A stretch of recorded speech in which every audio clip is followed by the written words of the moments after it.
Once upon a time there was a little boy called Silly Billy. Billy first noticed it when he was brushing his teeth. Drip, drip, drip. The bathroom tap was leaking, and no matter how tightly he twisted, it kept dribbling like a naughty nose. "Mum," he shouted, "the tap's gone all leaky." Mum appeared with her sleeves rolled up, looking like she'd seen this sort of nonsense before. "It's just a little drip, Billy. Don't make a fuss." But Billy was fussing. He crouched down, peering at the pipework like a detective. "It's not just dripping, Mum, it's plumbing. And I'm going to fix it." Sulky the cat sat on the bath mat, tail flicking, unimpressed. Dad wandered in with a tea towel over his shoulder. "What's all this racket?"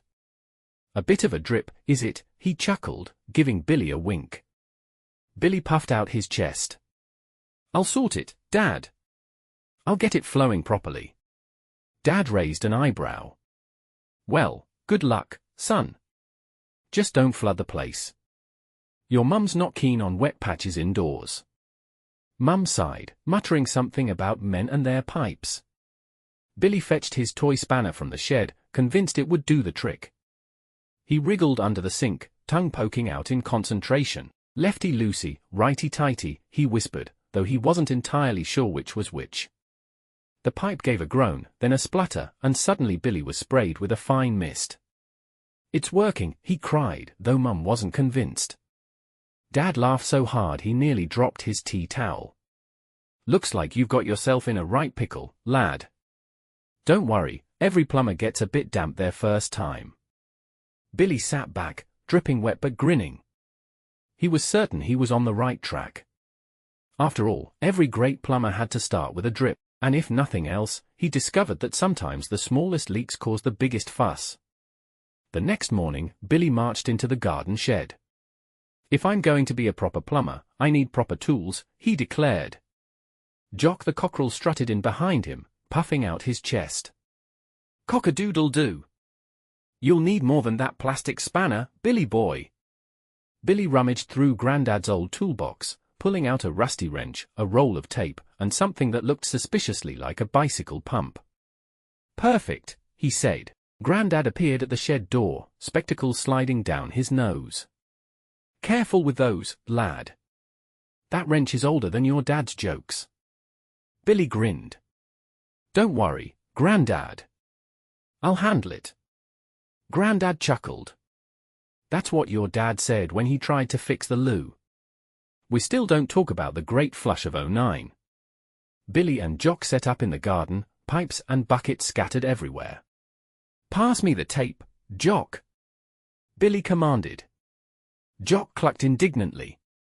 "I'm not your apprentice, I'm your partner." Together they cobbled together a contraption of pipes, tape, and the bicycle pump. "This'll get things flowing," Billy said proudly. Mum peeked out the kitchen window, shaking her head.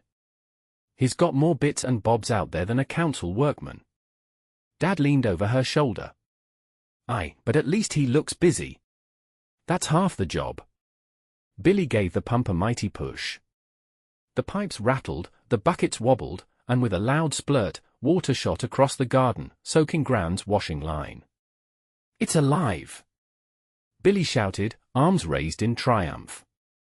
Gran appeared, holding a dripping cardigan. "Well, Billy, you've certainly got things moving. Shame it's my washing instead of the sink." Billy beamed, convinced he was making progress. After all, every plumber had to test their equipment somewhere, even if it meant Gran's bloomers got an unexpected rinse. By afternoon, the family gathered in the kitchen.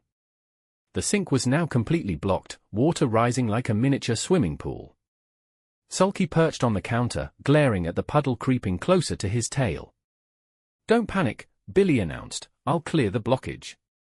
Dad smirked. "That's the spirit. Just remember, son, it's not the size of your plunger, it's how you use it."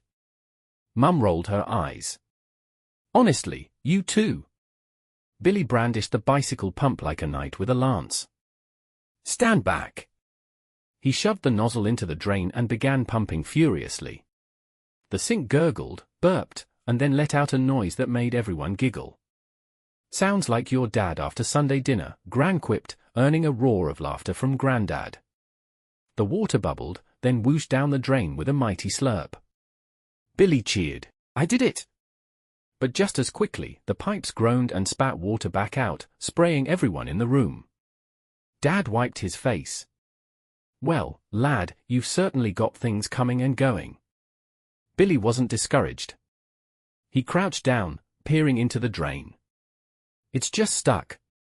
I'll keep at it. Mum handed him a mop. Keep at it all you like, but you're cleaning up after yourself. Billy grinned, mop in hand. Every plumber needs a good finish. Even Sulky seemed to sigh, as if resigned to the chaos. The kitchen smelled faintly of soap, wet socks, and triumph. Billy knew he was close, he just needed one last push. Evening fell, and the house was quiet except for the occasional drip. Billy sat cross-legged on the floor, tools scattered around him. He looked tired but determined. Jock perched on the windowsill, feathers ruffled. Face it, Billy boy, you're all puffed out. Billy shook his head. No, Jock. I'll get there in the end. Grandad shuffled in, carrying a mug of tea. Sometimes, lad, it's not about forcing it, it's about finding the right angle. He knelt beside Billy, showing him how to twist the wrench gently, not with brute strength but with patience. Billy copied, tongue poking out in concentration. Slowly, the pipe tightened, the drip stopped, and the water flowed smoothly down the drain. Billy's eyes lit up. It's working! My plumbing works! The family gathered round, clapping and cheering. Dad ruffled his hair. Well done, son. You've got it flowing nicely now. Mum kissed his cheek. See? Persistence pays off. Gran raised her teacup to Billy, the boy who finally got it in the right hole. Everyone burst out laughing, while Billy just beamed, not quite sure why it was so funny. Sulky yawned, unimpressed, and padded off to bed. Jock flapped his wings proudly. Told you we'd get there in the end. Billy grinned, cheeks glowing. A proper plumber never gives up. And so, with pipes fixed and spirits high, the family settled down for the evening, warm in the knowledge that sometimes the biggest messes lead to the best memories.